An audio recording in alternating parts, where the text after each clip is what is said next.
अस्सलाम वालेकुम। I hope कि आप सब ठीक होंगे। तो आज हम अपनी मीटिंग का आगाज़ करते हैं, जो भी आ गया ठीक है। अच्छा, पिछली मीटिंग में हमारा थोड़ा सा कंसेप्ट आ गया था, क्लिपिंग मास्क का रह गया था, तो वहीं से कंटिन्यू करते हैं। फिर आज हमने थोड़ा टेक्स्ट के बारे में पढ़ना है, फॉन्ट्स के बारे में पढ़ना है और उसके कैरेक्टर पैनल, पैराग्राफ पैनल के बारे में पढ़ना है। तो चलो हम स्टार्ट करते हैं। तो हम अब एक नई फाइल लेते हैं, क्रिएट पे क्लिक करते हैं।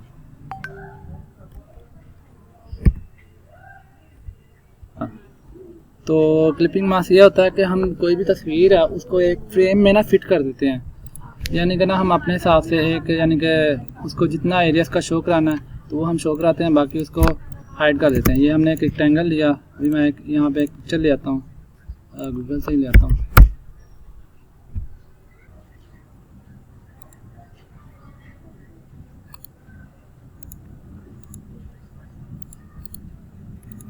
एक पिक्चर कॉपी की यहाँ पे पेस्ट कर दिया। अभी ये एक पोर्ट्रेट है,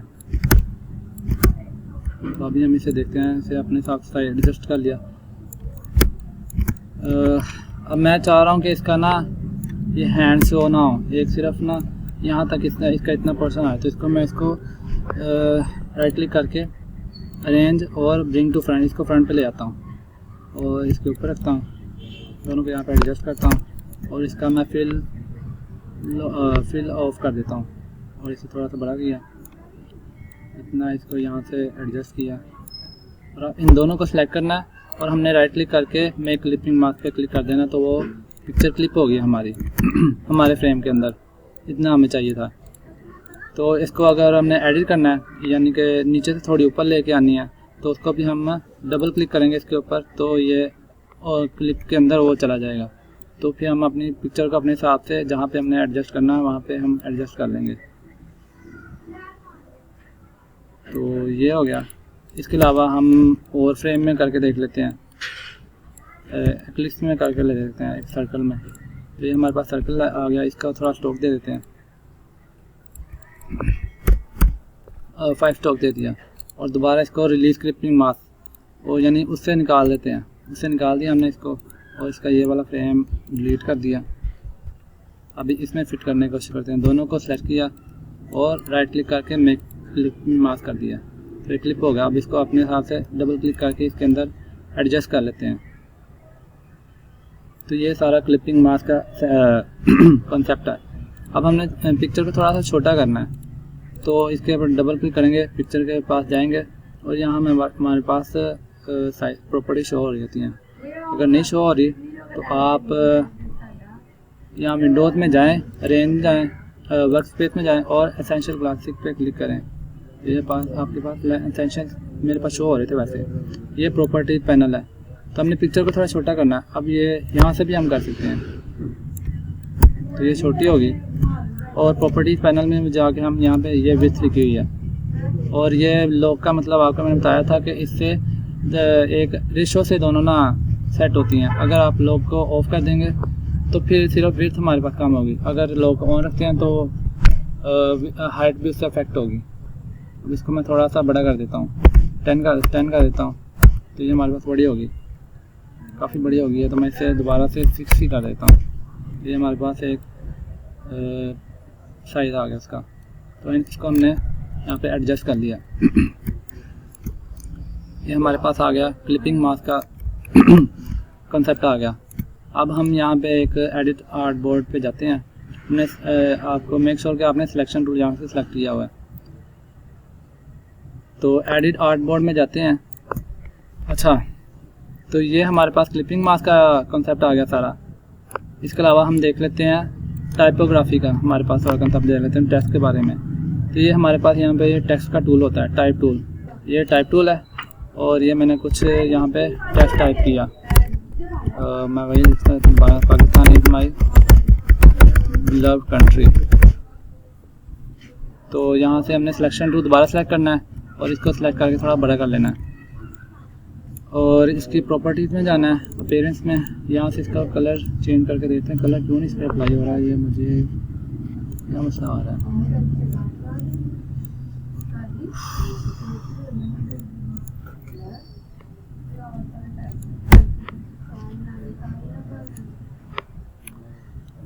एक मिनट, जस्ट 1 मिनट।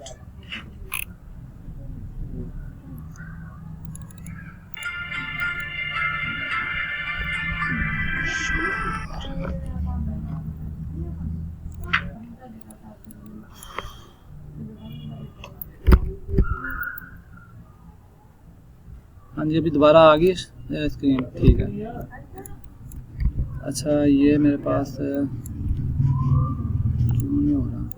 एक मिनट दे, मैं अभी इसको देख लेता हूँ।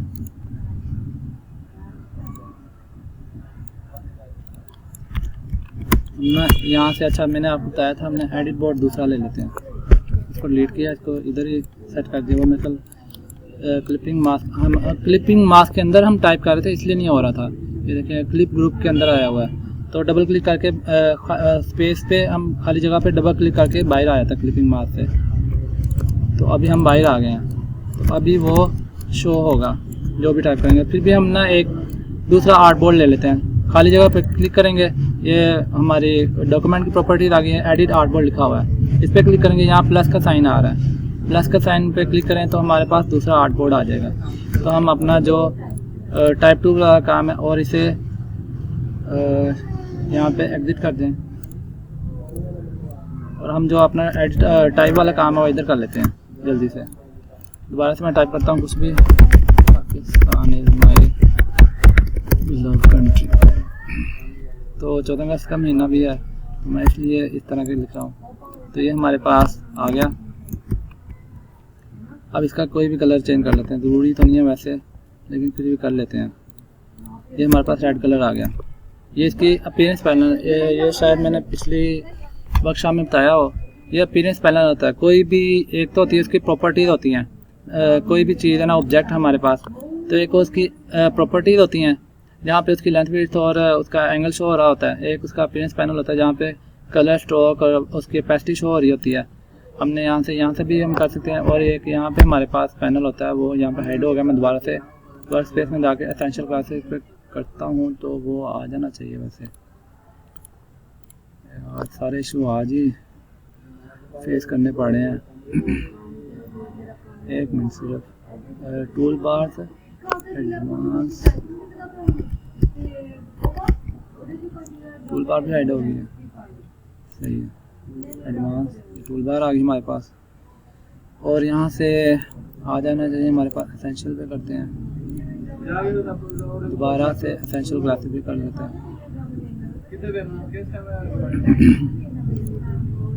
अच्छा छोड़े, वहाँ पे शो ही होती है, तो वहाँ पे भी हमारे पास ना ऑप्शन शो हो रहे होते हैं। तो अभी इसको भी मैं हाइड कर देता हूँ।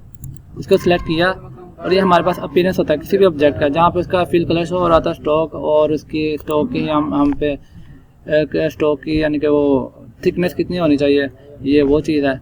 कितने पॉइंट आपने रखनी है, इसको 7 पॉइंट कर देता है। काफ़ी स्टॉक आ गया इस पर। और स्टॉक का कलर भी हम यहाँ से चेंज कर लेते हैं, ब्लू कर लेते हैं। तो ये काफ़ी ना स्टॉक ने उसको यानी कि ना कलर को हाइड कर दिया कि वो कलर के ऊपर आ गया स्टॉक सारा, क्योंकि हमने उसकी थिकनेस बहुत ज़्यादा बढ़ा दी है। तो हम इसे 2 पॉइंट या 1 पॉइंट पे कर लेते हैं, 1 पे कर लेते हैं, या अभी फ़िलहाल के लिए स्टॉक को डिसेबल कर देते हैं। और ये इसकी ओपेसिटी है कि यानी कि एक ऑब्जेक्ट अब कितना शो आना चाहिए, हम उसकी यानी कि ट्रांसपेरेंसी थोड़ी कम, जिसे ट्रांसपेरेंसी भी बोलते हैं, कि इसको कितना ट्रांसपेरेंट, हमने इसको 50% कर दिया तो काफ़ी ये लाइट हो गया। अब ये काफ़ी लाइट हो गया। और इसके पीछे एक ऑब्जेक्ट रखते हैं और उसको कलर दे देते हैं, कोई भी, यहाँ से ब्लू कलर देते हैं और इसको सेंड टू बैक कर देते हैं, अरेंज, और यहाँ से सेंड टू बैक। तो अभी वो हमारा ऊपर वाला ऑब्जेक्ट शो नहीं हो रहा क्योंकि हमने उसको 0 ओपेसिटी की हुई है। इसको थोड़ी सी बढ़ाते हैं तो ये शो हो रहा है। अभी नीचे वाला भी हमें शो हो रहा है इसके साथ। अब इसको 100% करेंगे तो नीचे वाला शो नहीं होगा जहाँ जहाँ पे ये है। तो ये ट्रांसपेरेंसी का रोल होता है। इसके अलावा अब हम थोड़ा सा करेक्टर पैनल दे लेते हैं। ये हमारे पास करेक्टर पैनल है। यहाँ से भी आप जाएंगे विंडोज़ में और यहाँ पे आपको करेक्टर पैनल शो हो जाएगा। आई थिंक नीचे है या ऊपर है, अपीयरेंस यहाँ पे होना चाहिए इसे।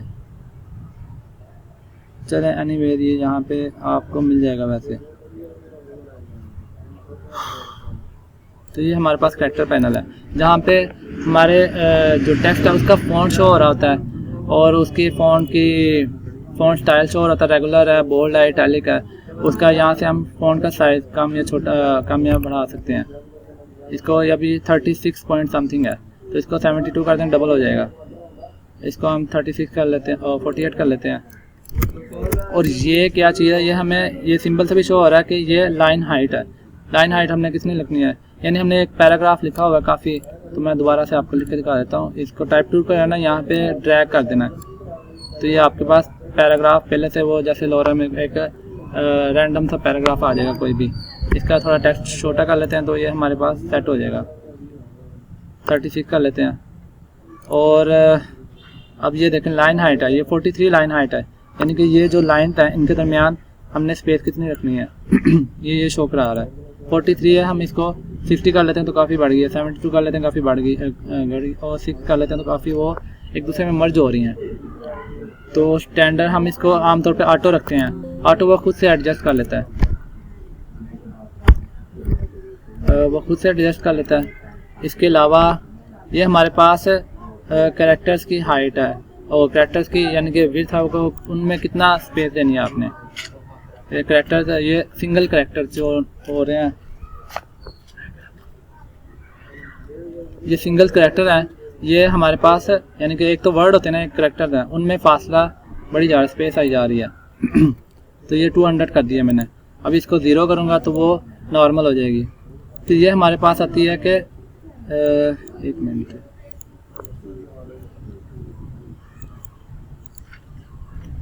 ये मेरे ख्याल में इसका मुझे भी यानी वर्टिकल हाइट की कुछ कह रहा है। अच्छा इसको छोड़ें, ये हमारे पास पैराग्राफ होता है, पैराग्राफ पैनल। ये इसकी लेफ़्ट अलाइनमेंट, लाइन लेफ़्ट, जैसे हम वर्ड में देखते हैं कि align left, align right, align centre और जस्टिफाई, तो ये वही चीज़ है। ये हमने इसको लाइन लेफ़्ट किया हुआ है, सेंटर करते हैं, ये सेंटर है, और ये राइट अलाइन है, और ये जस्टिफाई है, ये जस्टिफाई है, और ये यानी कि ये सेंटर जस्टिफाई, यानी कि जो लाइन हमारे पास बचेगी उसको वो कह रहा है कि जो नीचे आखिरी लाइन बच जाएगी पूरी नहीं है उसको नीचे सेंटर में कर दो, ये उसको राइट की तरफ कर दो, ये उसको लेफ्ट की तरफ रहने दो, और ये इसको ये है कि जस्टिफाई ऑल लाइन, जो नीचे छोटी लाइन भी है उसको भी जस्टिफाई कर दो, फोर्स जस्टिफाई कर दो।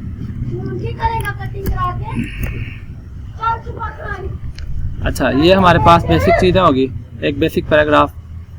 तो आई होप कि इसकी आपको समझ आ गई होगी। इसके बारे में भी हम देख लेते हैं, 0 करते हैं, तो इसका अभी मुझे भी इतना कि ये कोई इतना इम्पोर्टेंट चीज़ नहीं है। Set the Corning between 2 characters, 2 characters में कर्निंग, इसका मुझे भी नहीं इतना पता, इसको छोड़े आप।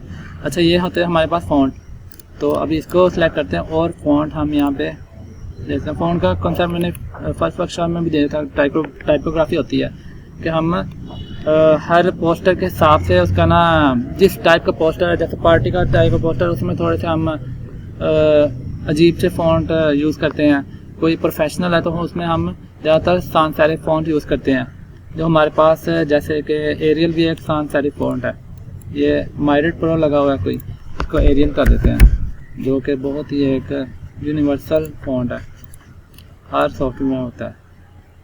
ये एरियल आ गया हमारे पास। फिर एक हमारे पास होता है रोबोटो, बहुत ही अच्छा ना खूबसूरत सा फ़ॉन्ट होता है, यानी कि प्रोफेशनली बहुत ज़्यादा यूज़ होता है। तो इसमें फिर काफ़ी इसके स्टाइल आ जाते हैं कि आपने थिन लेना है, थिन इटैलिक में जैसे होवर कर रहा हूँ तो उसका स्टाइल चेंज हो रहा है, लाइट कर दिया, थिन का मतलब बहुत ज़्यादा लाइट, थिन इटैलिक, थिन भी और इटैलिक भी हो थोड़ा सा, लाइट का मतलब थोड़ा सा लाइट हो, लाइट इटैलिक उसके साथ इटैलिक भी हो जाए, रेगुलर एक आम यानी कि नॉर्मल उसका साइज़ हो, रेगुलर के बाद फिर इटैलिक आ जाता है, मीडियम आया तो थोड़ा मीडियम, थोड़ा सा यानी कि मीडियम बोल्ड कह लो जिसे, वो कर दिया। इसके अलावा हमारे पास है मीडियम इटैलिक, इटैलिक भी कर दिया, ये हमने बोल्ड कर दिया। और इसके अलावा बोल्ड इटैलिक है, ब्लैक है, ब्लैक का मतलब यानी बोल्ड से थोड़ा ज़्यादा मोटा, जैसे एरियल ब्लैक होता है वो बहुत मोटा फ़ॉन्ट होता है, यानी कि बहुत थिक फ़ॉन्ट होता है। ब्लैक इटैलिक यानी ब्लैक भी कर दो और इटैलिक भी कर दो, तो ये हमारे पास स्टाइल आ गए। इसके अलावा भी हो हमारे पास बहुत से फ़ॉन्ट होते हैं, जैसे टाइम न्यू रोमन है, बहुत ही एक शानदार फ़ॉन्ट है, सदियों से यूज़ हो रहा है, इसको बोल्ड कर दिया थोड़ा, तो ये स्टाइलिश में आया थोड़ा, फिर हमारे पास स्क्रिप्ट फॉन्ट होते हैं, जैसे स्क्रिप्ट ब्रश स्क्रिप्ट होते हैं, जैसे वो ब्रश टाइप के होते हैं, जैसे वो पेंटिंग के जैसे हमें दिख रहे होते हैं। फिर sans serif होते हैं, ये sans serif हमने देख लिया है, जैसे एरियल है, रोबोटो है। और एक हमारे पास BD अनवर भी होता है मेरे ख्याल में, हाँ होगा मेरे पास, ये बहुत ज़्यादा यूज़ होता है। जैसे इसके अलावा एक और पॉपिंस फॉन्ट होता है, इसमें भी काफ़ी क्वालिटी आती हैं, थिन है, लाइट है, extra medium bold, extra bold.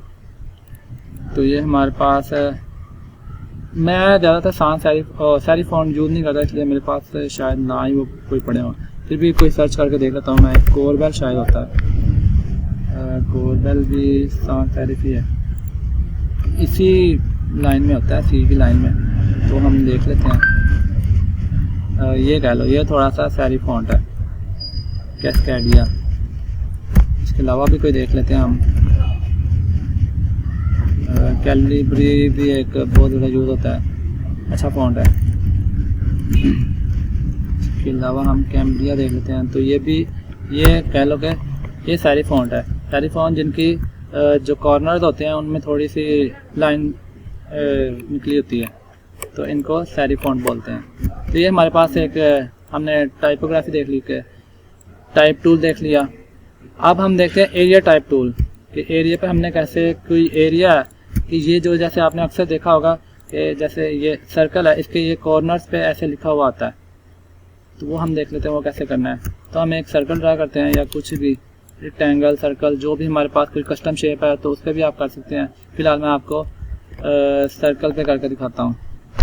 ये काफ़ी बड़ा है, इस वजह से ना ये नीचे तक शो करा रहा है, तो इसको हम थोड़ा सा साइज छोटा कर देते हैं, 24 कर लेते हैं। तो इसको ब्लू कर लेते हैं, colours is up to you, blue कर लिया। और अब इसको सिलेक्ट करना है और इसको सिलेक्ट करना है, नहीं बल्कि वो दूसरे सॉफ्टवेयर में होता है, मैं कोरोना का बात कर रहा था। यहाँ पे ऑप्शन होता है area type tool, area type tool को सिलेक्ट करें। यहाँ पे थोड़ी पहले आप जाएँ सिलेक्शन टूल पे जाएँ, इसको थोड़ा सिलेक्ट करके थोड़ी देर होल्ड करें, तो ये आपके पास लिस्ट शो होगी।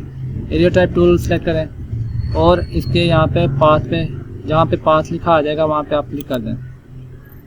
तो ये तो इसने इसके अंदर टाइप कर दिया, एक मिनट, यानी ये कह रहा है एरिया टाइप टूल, टाइप होना पाथ टूल, ठीक है। तो मैं बात कर रहा हूँ वो टाइप होना पाथ टूल है, ठीक है, वो कर लेते हैं। पहले वो देख लेते हैं, क्योंकि मैंने उसका आपको थोड़ा आइडिया दे दिया। टाइप होना पाथ टूल, इसको सेट करते हैं और यहाँ पे पाथ पे आते हैं, जहाँ पे ये आपको जब होवर करेंगे तो वो पाथ लिखा हुआ भी आ जाएगा। यहाँ पे क्लिक करें और यहाँ पे उसने एक रैंडम टेक्स्ट लिख दिया, तो दोबारा से हम इस पर क्लिक करते हैं टेक्स्ट के ऊपर और कंट्रोल से ऑल सेलेक्ट करते हैं और इसको डिलीट कर देते हैं, बैक स्पेस कर देते हैं। और अब हमने जो कुछ लिखना है उसको टाइप करते हैं। पाकिस्तान इज, ये उल्टा क्यों लिख रहा है, माई लव्ड कंट्री,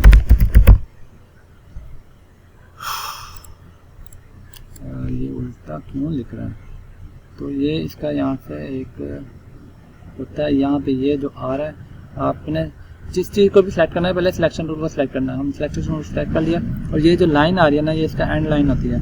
यहाँ से सिलेक्ट करके हम इसका यानी कि वो चेंज कर सकते हैं रोटेशन के, इसको कहाँ पे लेके जाना है वो करना है। और ये इसलिए आ रही है कि हम शायद हमने वर्ड्स की हेडिंग दी हुई, वो भी 0 है, इसको भी ऑटो किया हुआ है, तो फिर ये क्यों आ रहा है।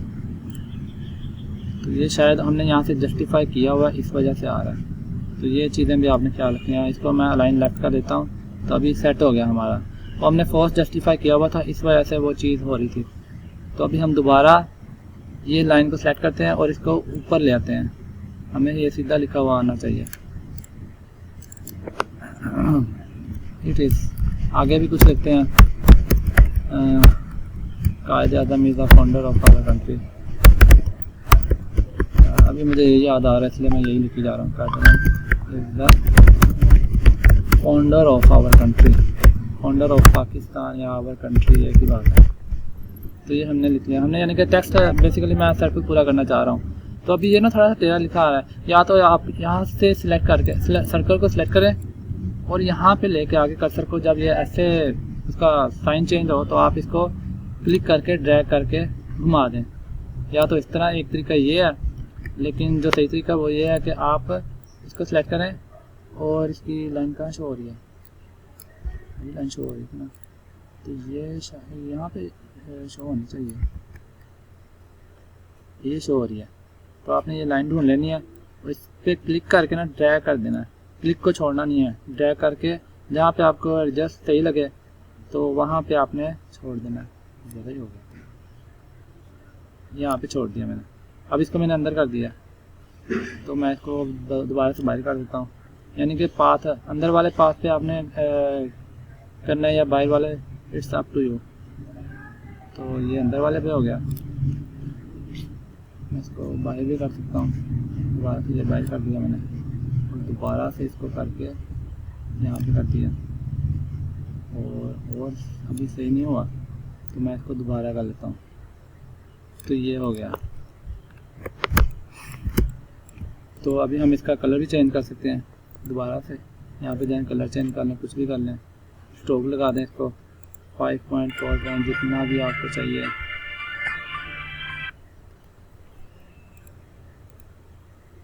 स्क्रीन शो हो रही है ना, क्योंकि वो मेरे ना कॉल आ रही थी तो उसकी वजह से ना नेट डिस्कनेक्ट हो जाता है।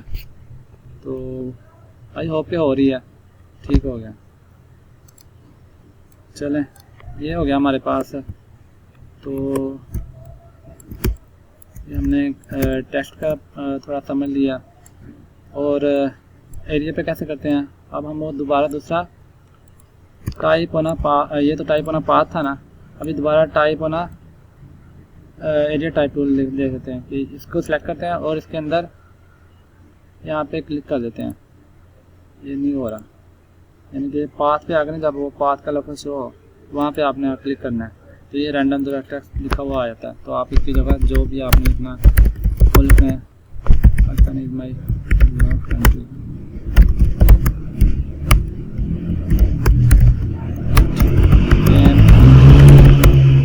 on 14th of August, Quaid-e-Azam, the founder of Pakistan. I studied in UIT. I studied computer science in UIT. Computer science. I'm a computer science student at UIT. ये थोड़ी मेरी कमजोरी है। I'm a computer science student at UIT. Currently summer semester is running and we are enjoying our holidays and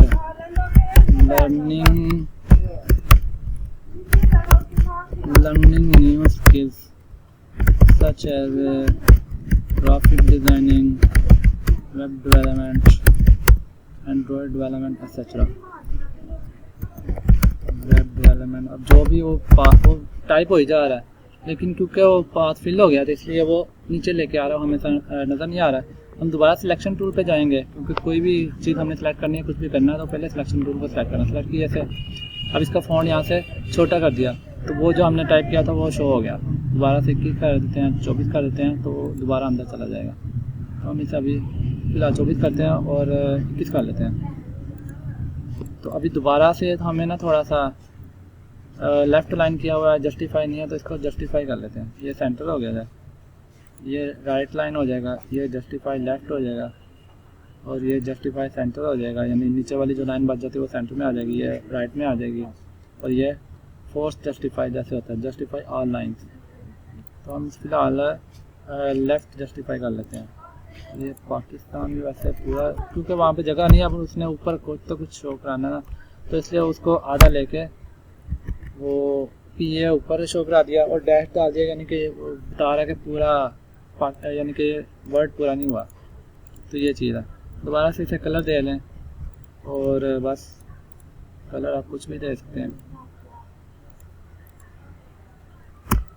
और ये बाकी आपको ये सारा कुछ ये भी बता दिया था आपको अलाइनमेंट होती है कि डिफरेंट ऑब्जेक्ट्स हैं वो हमने कैसे अलाइन करने हैं, और उनको अगर उनके दरमियान रैंडम स्पेस है तो उसको कैसे डिस्ट्रीब्यूट करना है कि सब में इक्वल स्पेस आए। यानी 3-4 ऑब्जेक्ट पड़े हैं और हॉरिजॉन्टली, और उनमें स्पेस किसी में थोड़ी ज़्यादा किसी में कम है दोनों 2 ऑब्जेक्ट्स के दरमियान, तो वो उसको उस हिसाब से एडजस्ट कर देते हैं। ये होता है distribute objects vertically, horizontally, vertical alignment, ये हॉरिजॉन्टल अलाइनमेंट, सेंटर करना, लेफ़्ट करना। तो आज हमने ये कॉन्सेप्ट पढ़ लिया, तो इंशाल्लाह मैं ग्रुप में इसकी आज असाइनमेंट भी भेज दूँगा। चार्जिंग भी तकरीबन, हाँ लाइट आ गई, वैसे चार्जिंग हो रही है, ठीक हो गया।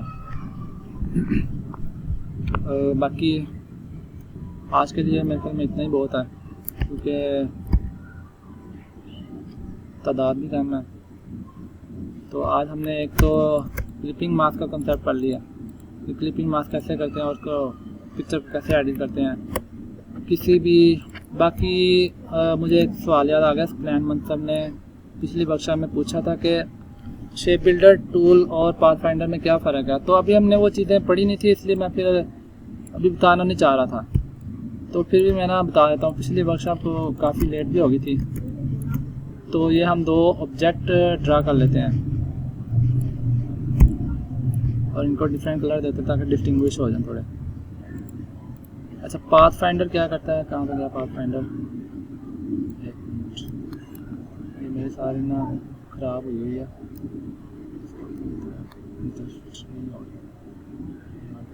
ऐसे फिट है, ठीक है। इसको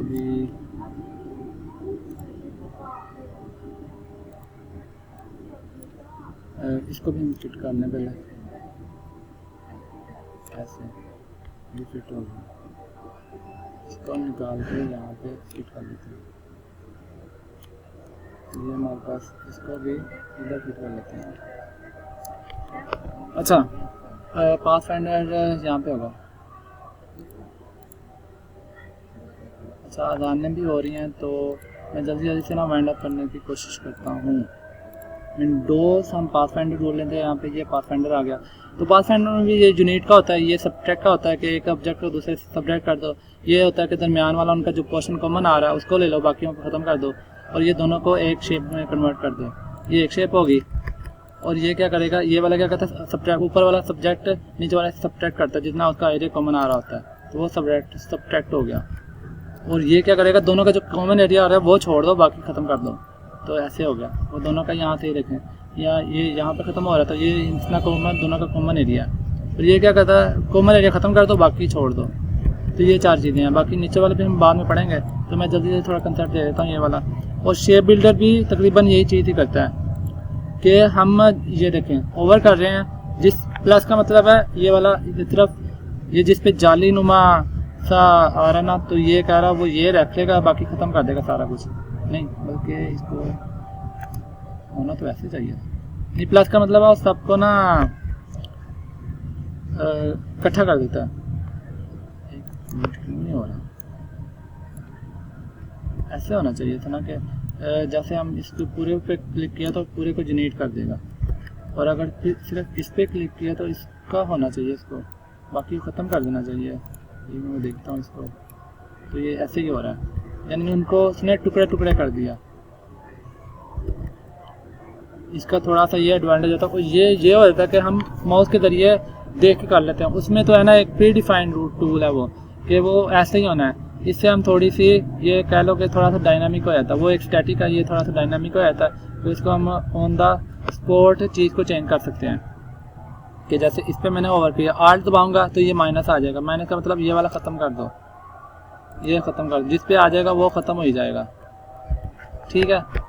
और दोबारा हम पीछे आ जाते हैं, ये हमारे पास 2 अभी अलग ही हैं, कंट्रोल Z करके पीछे आ जाते हैं, तो ये हमारे पास अभी अलग ही हैं। दोबारा शेप बिल्डर पे जाते हैं, तो यहाँ पे एक मिनट, दोनों को मैंने सेलेक्ट नहीं किया हुआ, पहले दोनों को सेलेक्ट कर लेते हैं। शेप बिल्डर पे गए तो यहाँ पे मैंने क्लिक किया तो उसने इनको अलग कर दिया, यानी कि ना हम अभी दोबारा ये देखिए अलग हो गया इन 3 ऑब्जेक्ट। उसका यानी उसने इसका टुकड़ा नहीं किया, सिर्फ उस पर टुकड़े किया, क्योंकि वो हमारे रडार में आ रहा था, सिलेक्शन में आ रहा था। ये देखो ना, ये सिलेक्शन में आ रहा है, अब मैं इस पर सिलेक्शन करता हूँ तो अब दोबारा देखते हैं सिलेक्शन टूल से सिलेक्ट करके, तो इसने इसके टुकड़े कर दिए, उसको कुछ नहीं किया। यानी जो सिलेक्शन में आ रहा है उसके जिस पे जाली बन रही है तो वो उसको अफेक्ट करेगा। दोनों सेलेक्ट कर लिया। अभी आर दबा के करते हैं। आर से वो क्या करेगा, प्लस से तो वो टिकड़े का ऐसा, अभी आर से वो देखो उसका साइन भी माइनस साइन आ रहा है अभी, तो वो अभी दोबारा इस पर क्लिक किया मैंने तो ये ख़त्म कर दिया। आर से वो जिस पे यानी कि जाली आ गई उस पर हम क्लिक करेंगे तो वो उसको ख़त्म कर देगा। तो ये शेप बिल्डर टूल का काम होता है। बाकी पाथ फाइंडर का आपको मैं बताता हूँ, ये थोड़ा स्टैटिक होते हैं, उसमें थोड़ी सी वैरायटीज़ भी जाता है, ऑप्शन ज़्यादा है यानी कि, और इसमें लिमिटेड गालों का ऑप्शन है।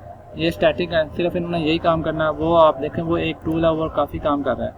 अगर हम ऐसे करते हैं तो ये, अगर हम सारे सावधान हो चुकी है तो हम दोबारा कंटिन्यू करते हैं। बस थोड़ा सा रह गया, तकरीबन हम वाइंड अप कर रहे हैं अपनी वर्कशॉप को। तो दोबारा से दोनों को सिलेक्ट किया और हम शेप बिल्डर टूल पे गए। अभी हम इसके नीचे वाले नहीं देखते, अभी सिर्फ इसको देखते हैं।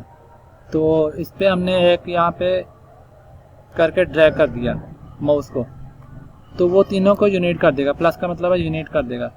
अगर कंट्रोल दैट करते हैं और दोबारा से आर्ट दबा के ना अभी दोबारा इस पर ड्रैग करते हैं तो वो तीनों को ख़त्म कर देगा। यानी जो जो उसके रडार में उसकी सिलेक्शन में आता जाएगा वो उसको ख़त्म कर देगा। अभी यही सिलेक्शन में आ रहा है तो इसको ये प्लस का साइन आ रहा है तो इसको ये अलग-अलग कर देगा, इसके दो टुकड़े, यानी ये जितना हिस्सा इसके बाहर है उसका एक अलग पोर्शन बना देगा, और जितना इसके साथ दूसरी शेप के अंदर आ रहा था ना कॉमन एरिया, उसका अलग शेप बना दी, यानी कि दोनों को अलग अलग कर दिया। तो ये काम होता है शेप बिल्डर टूल का। और अगर हम आर्ट के साथ करते हैं तो वो क्या करेगा, एक मिनट, इसका कलर चेंज कर लेते हैं। अच्छा, दोबारा सिलेक्शन टूल पे गए और दोनों को सिलेक्ट किया, शेप बिल्डर पे गए और आर्ट दबा के किया तो ये क्या करता है, वो जो जिस पे आ रहा है ये होवर कर रहा है, यानी पहले इस पे कर लेते हैं तो ये वाला ख़त्म हो जाएगा, और इस एरिया पे होवर कर रहा है, ये जाली सी बन गई है तो ये ख़त्म कर देगा। इस पे हो रहा है तो इस पर क्लिक करेंगे तो ख़त्म हो जाएगा। तो ये हमारा शेप बिल्डर का बेसिक काम है। तो ये टूल्स हैं मुख्तलिफ, और इनको हम जब अपना कोई पोस्टर बना रहे थे, कोई कस्टम शेप बना रहे हैं तो ये वहाँ पे हमारे काम आते हैं। ऐसे आपने अक्सर पोस्टर वगैरह देखे होंगे। हम थोड़ा सा हिंट कर लेते हैं अगर आप इजाज़त दें तो। यह आज के लिए इतना बहुत है। चलिए अगली वर्कशॉप में ना हम थोड़ा सा इससे एक्सप्लोर कर लेंगे, हाँ इस पर ना थोड़े से पोस्टर्स वगैरह एक्सप्लोर कर लेंगे, मुख्तलिफ उन पर शेप बनी होंगी। तो आज के लिए इतना ही। ओके जी, अल्लाह हाफिज़।